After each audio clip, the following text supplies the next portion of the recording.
না দেখুন, শুধু গতবারের কাজটা বললাম, এটা তো গতবারের কাজটা আমার কাছে একটু অন্যরকম ভালো লাগার ব্যাপার। কিন্তু দেবাশিস বারুই আমি যে কটা কাজ ওর দেখেছি, আজকে টালাপোত্তায় যে জায়গায় গেছে একটা পুজোকে, অনেকে অন্য আর্টিস্টের নাম বলে, কিন্তু আমি ব্যক্তিগতভাবে আমার মনে হয় সেই পুজোটার উত্থানের পিছনে সম্পূর্ণভাবে দেবাশিসের কৃতিত্ব আছে।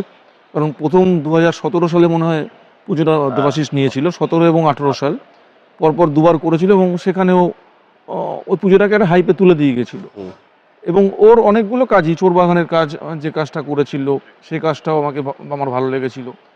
একটু অন্য ধরনের কাজ, এবং আমি যেটা বলছিলাম তখন যে একটু প্রচার বিমুখ, এবং এই পডকাস্ট সোশ্যাল মিডিয়া থেকে ও অনেকটাই দূরে, ওর নিজের কাজ নিয়ে থাকতে ভালোবাসে, এবং ওর কাজ দেখে আমি ইমপ্রেসড হয়েছিলাম, যার জন্য আমার মনে হয়েছিল যে দেবাশিসকে দরকার আমাদের এই মাঠের জন্য।